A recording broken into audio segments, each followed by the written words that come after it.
Maintenant on va passer au câblage des boutons. Le fil bleu donc sur le moins et le fil blanc sur le plus. Je vais faire ça pour tous les boutons.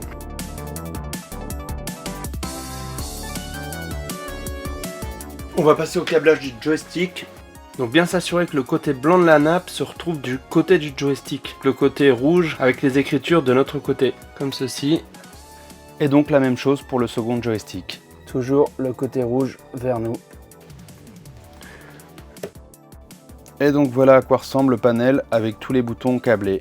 Pour les boutons, il n'y a pas vraiment de sens pour le câblage. Par contre, pour les LED, il faudra faire attention au plus ou le moins. Ensuite, j'ai essayé de respecter toujours le même câblage, donc le blanc en haut, le bleu en bas. Je vais les câbler de la même façon sur les connecteurs USB.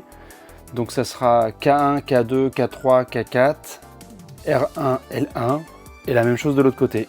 Pour les boutons du bas, ici ce sera le bouton Hotkey, le bouton Select, Start, Select et Start. Je viens replacer la rondelle de protection et ensuite je visse la boule rouge.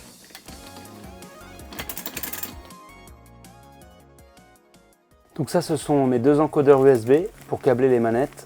Donc ça se présente sous cette forme. Il y a deux petites pins pour alimenter en 5 volts aussi les LED si on a des boutons lumineux. Mais moi, les boutons, je vais les alimenter sur le port 5 volts de la lime générale. Donc il y a un emplacement pour le joystick, un emplacement pour le port USB qui ira se brancher sur le Raspberry. Et ensuite, au niveau des boutons, c'est marqué K1, K2, K3, K4. Ensuite, il y a L1, R1, il y a Start et Select. Et donc ces boutons, ça correspond aux pins derrière et il faudra aller les brancher sur les boutons correspondants. Je vais câbler donc en premier le joystick, donc on ne peut pas se tromper, hein. Il y a des trompeurs sur les nappes. Donc voilà, c'est bien celui-là, on le met dans ce sens-là. Hop.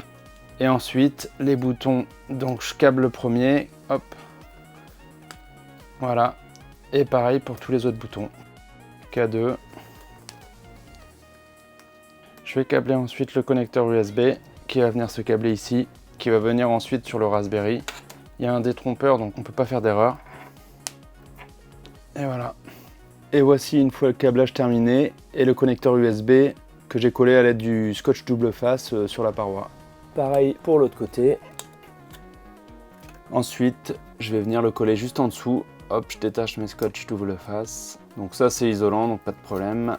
Ensuite, je mettrai un peu plus d'ordre dans les fils, hein. Hop, une fois que j'aurai tout fini. Parce que là, il va falloir venir câbler aussi les LED à l'aide de ces deux câbles-là. Donc pour les LED, il faut bien faire attention au sens. Le câble rouge, je choisis que c'est le plus et j'avais dit que c'était le côté bleu des micro-switch. Donc voilà, je commence à les câbler par pont. Donc il va falloir passer un par un sur chaque bouton.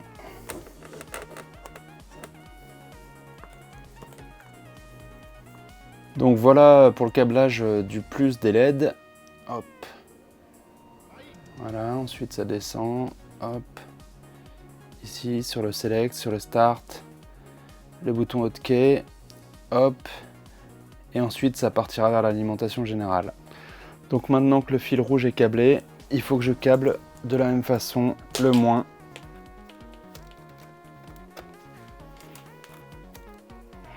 Et voici le câblage des boutons finalisé. Donc maintenant je vais fermer le panel et voir si tout fonctionne.